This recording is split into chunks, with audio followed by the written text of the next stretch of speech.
नमस्कार मित्रों, मैं आचार्य शंकर ठाकुर आप सबको अपने YouTube चैनल पर आत्मा की सूक्ष्म गहराइयों से मित्रों स्वागत करते हैं। मित्रों, यदि आप हमें फेसबुक पे देख रहे हैं तो आप हमें फेसबुक पेज आचार्य शंकर ठाकुर जी को फॉलो कर सकते हैं, या फिर आप हमें इंस्टा पे देख रहे हैं तो आचार्य शंकर ठाकुर जी को इंस्टाग्राम पे फॉलो कीजिए। मित्रों, यदि आपने अब तक इस YouTube चैनल को सब्सक्राइब नहीं किया है तो कृपया करके आप लोगों से करबद्ध निवेदन है कि इस YouTube चैनल को सब्सक्राइब कीजिए, लाइक कीजिए तथा शेयर कीजिए एवं बेल आइकन बटन को भी प्रेस कीजिए, ताकि आने वाले वीडियो का जो नोटिफिकेशन है वो सबसे पहले आपको प्राप्त हो और आप इस ज्योतिषीय कार्यक्रम को देखकर लाभ को प्राप्त कर सकें। मित्रों, आज हम बात करेंगे कि भाग्य क्यों नहीं साथ देता। कई बार ऐसा होता है कि हम मेहनत तो भरपूर कर रहे होते हैं, मेहनत में कोई कमी नहीं रहती, कसर नहीं रहती, लेकिन भाग्य साथ नहीं देता, भाग्य कमजोर पड़ जाता है और कई बार हम कहते हैं कि हमारा नसीब में था ही नहीं, और यही सोच करके हम छोड़ देते हैं किसी भी कार्य को करने से, जबकि ऐसा है ही नहीं। मान लीजिए जन्म पत्रिका में 12 घर है, उस 12 घर में जो लग्न से गिरने पर जो 9वां स्थान पड़ता है उसको भाग्य भाव भी कहते हैं, और उसमें जो राशि है, जो इतने नंबर की राशि रहेगी उसी के अनुसार जातक का भाग्योदय होता है। मान लीजिए किसी का मंगल है तो 28 वर्ष के बाद भाग्योदय होता है, किसी का शुक्र है तो 22 वर्ष के बाद भाग्योदय होता है, किसी का सूर्य है, सूर्य की राशि है तो 24 वर्ष के बाद भाग्योदय होता है। इसी तरह से हर किसी का भाग्योदय कब होगा उस 9वें घर में लिखे हुए राशि पर डिपेंड करता है। लेकिन कई बार ऐसा भी होता है कि उम्र ज्यादा हो जाता है, फिर भी आदमी का जीवन जो है अतुल्य संघर्ष का रहता है, उसके जीवन में संघर्ष कम होता ही नहीं, संघर्ष से भरा हुआ जीवन रहता है, पता ही नहीं चलता, आदमी दिन रात मेहनत करता रहता है और कुछ हाथ नहीं लगता। मित्रों, ऐसे स्थिति में हम देखते हैं जन्म पत्रिका में सबसे पहले छठे घर को, और उससे पहले भी हम देखते हैं लग्न को, लग्नेश को, और लग्न की स्थिति क्या है उस पर डिपेंड करता है। मान लीजिए आप सिंह लग्न की जन्म पत्रिका है आपका और आप सिंह लग्न के जातक है, लेकिन आपका लग्नेश 10 डिग्री नीच होकर तुला राशि में बैठा, सूर्यदेव 10 अंश पर है और तुला राशि में बैठे, तो आपका लग्न नीच हो गया।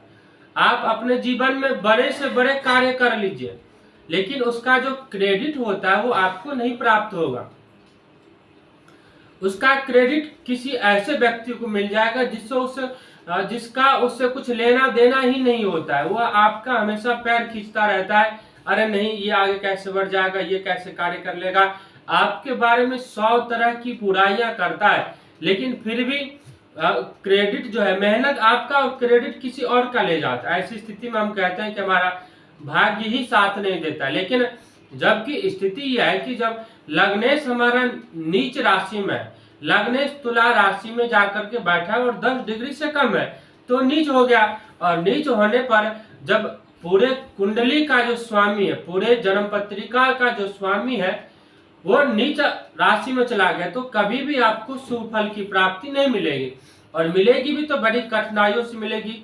ज्योतिष के छोटे छोटे उपाय करने के बाद ही आपको किसी प्रकार का लाभ मिलेगा, उससे कम में आपको लाभ मिल ही नहीं सकता है। मित्रों, आप कितना भी मेहनत कर लीजिए, मेहनत आप दिन रात करेंगे, लेकिन आप जिस स्पीड से आपको आगे बढ़ना चाहिए आप उस स्पीड से आगे नहीं बढ़ पाएंगे, आपकी गति को रोक दी जाएगी। आपको पता लगेगा कि हमारे पड़ोसी ने हमें नजर लगा दिया, टोटका करा दिया, जबकि ऐसा कुछ होता ही नहीं। हमारे जन्म पत्रिका में ही मित्रों ऐसे योग होते हैं जो हमें आगे बढ़ने ही नहीं देता है। हमें जरूरत होती है अपने जन्म पत्रिका के योगों को सही करने की जरूरत होती है। अब मान लीजिए हमने छठे घर पे बात करा, छठे घर का क्या करना है छठे घर पे। अब छठे घर में मान लीजिए आपका लग्नेश भी ठीक है और षष्ठेश की स्वामी चल रहा है, यानी कि छठे घर की स्वामी की महादशा शुरू हो गई है। और ऐसी स्थिति में या तो शनि की जो महादशा है वो प्रारंभिक स्थिति में है। अब जब शनि का प्रारंभिक स्थिति होता है तो बड़ा संघर्ष में जीवन देता है, जीवन में बड़ा संघर्ष देता है। और ज्यादातर शनि की जो शुरुआत होता है, शनि की जो साढ़े साती बोले या फिर आप शनि की महादशा बोले, उसका शुरू होने का जो शुरू का 5 साल होता है, 3 साल होता है, 4 साल होता है, वो आपके जन्म पत्रिका के लग्नेश की स्थिति पर निर्भर करता है कि लग्नेश कितना मजबूत है। उसके अनुसार ही आपका जो है भाग्य काम करेगा। भाग्य मजबूत होगा उसके अनुसार ही आपके जीवन में संघर्ष कम रहेगा या संघर्ष ज्यादा बढ़ेगा। लेकिन शनि यदि षष्ठेश की दशा प्रारंभ हो रही तो शुरू के 4 साल आपको रोग ऋण शत्रु से ग्रसित रहेंगे। यदि जहाँ तक आप नहीं ग्रसित हो पाएंगे तो आपके से जुड़े हुए जैसे आपके माता पिता हो गए, आपके परिवारजनों के हो गए, या फिर किसी न किसी संबंधित ऐसे होंगे जो ऋण रोग शत्रु से जुड़ जाएगा, जिसके कारण आप भी परेशानी के डगर में मित्रों फंस जाएंगे।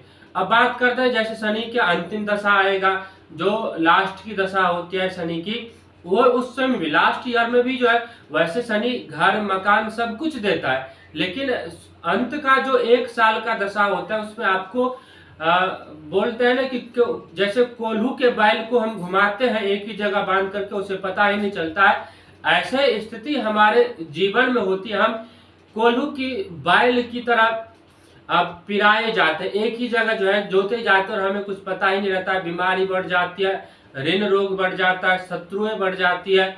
लेकिन शनि यदि छठे घर का शनि है तो ऐसे में आपको ब्याज संबंधित, इंटरेस्ट संबंधित समस्या, यदि आपने किसी को पैसा दिया तो पैसे फंस जाएगा, आपको देरी से प्राप्त होगा, तो ब्याज संबंधित कार्य आप कर सकते हैं लेकिन उसमें आपको फंसने का चांस ज्यादा रहता है मित्रों।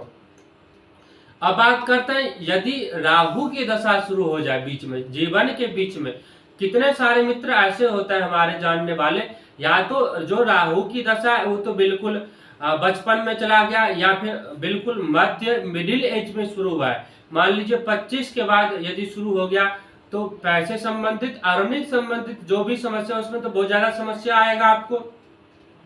आप मेहनत किए जा रहे हैं, दिन पे दिन मेहनत किए जा रहे हैं, परंतु आपका भाग्य आपको साथ देता ही नहीं मित्रों। तो सबसे जरूरी बात यह है कि आप विघ्न विनाशक, सभी प्रकार के विघ्नों का नाश करने वाले गणेश जी के शरण में जाएं और प्रत्येक बुधवार को दूर्वा घास उन पे चढ़ाना चाहिए। राहु जैसे क्रूर ग्रह की महादशा प्रारंभ हो जाए जीवन की मध्य अवस्था में तो आपकी जीवन की जितने भी खुशियां होती है वो सभी खुशियां ज्यादातर समाप्ति की ओर ही चले जाते हैं। समझ लीजिए आदमी एक होता है ना कि अपने आप को घर में कैद कर लेना, सामाजिक दूरी बढ़ जाती है।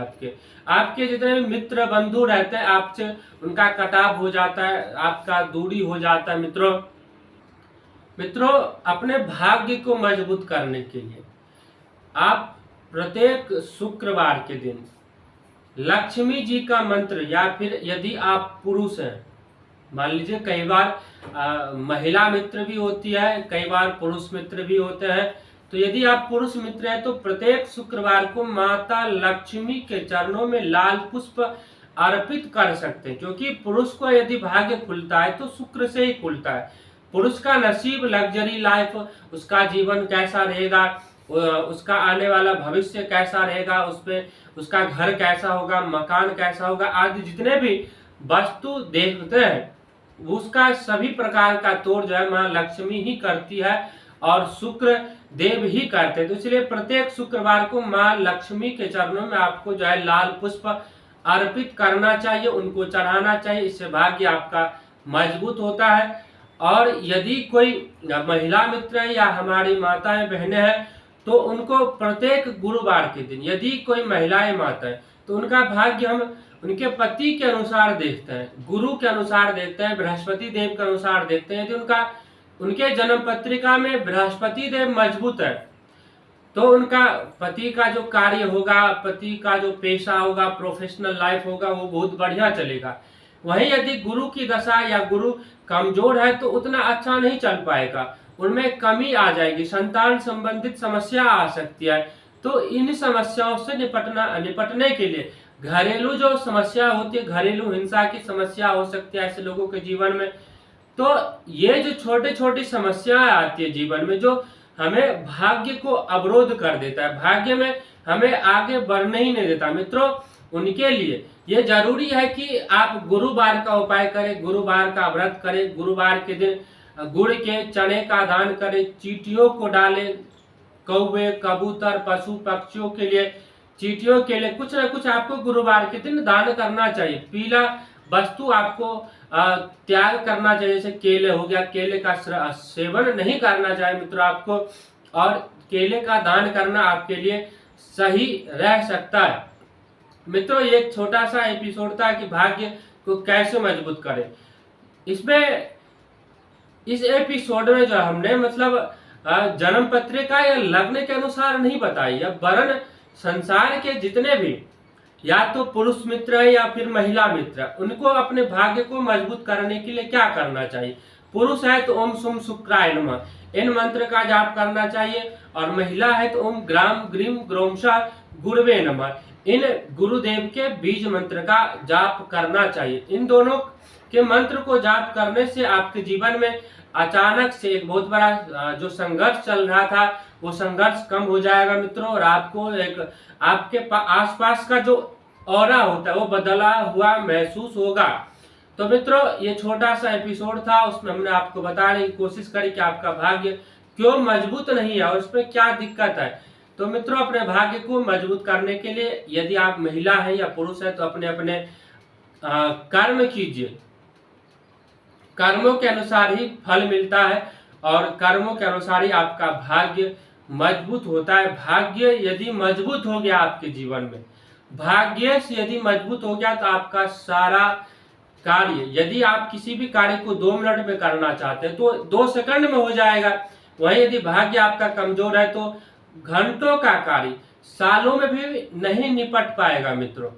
जैसे मान लीजिए किसी के राहु यदि नीच है तो वो आजीवन बीमार ही रहेगा, ज्यादातर उसके जो पेशे से यानी उसका जो कमाई होगा ज्यादातर डॉक्टरी में मेडिसिन में ही खर्चे होंगे।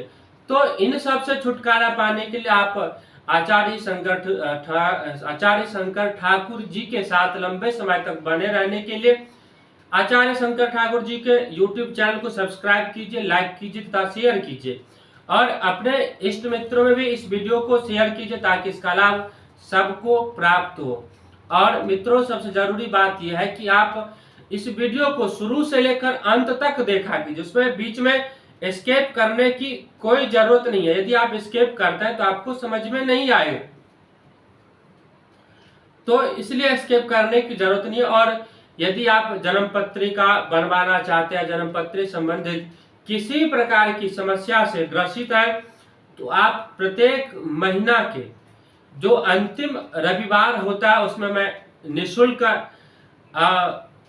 प्रश्न का उत्तर देता हूं। आपकी समस्या आपकी होती है और उसका जो हल होता है वो हमारा होता है। आपको क्या करना चाहिए, आपकी समस्या के लिए क्या हल करना चाहिए, आज हमने कई सारे मित्रों की समस्याओं का हल किया है। तो आप हमसे प्रत्येक मास के अंत के रविवार के दिन आप हमसे संपर्क कर सकते हैं, लेकिन आप डायरेक्ट फोन पे फोन कॉल मत कीजिए, आप हमें व्हाट्सएप पे मैसेज कीजिए या फिर आप हमें कमेंट कीजिए। मित्रों आप अपने प्रश्नों का ज्यादा से ज्यादा कमेंट कीजिए, क्योंकि हो ना हो मैं आपका कमेंट को लेकर नेक्स्ट वीडियो में भी डाल सकता हूं। जरूरी नहीं है कि मैं मास के अंत के रविवार के दिन ही आपके सभी प्रश्नों का हल दे दूं, ऐसा नहीं है।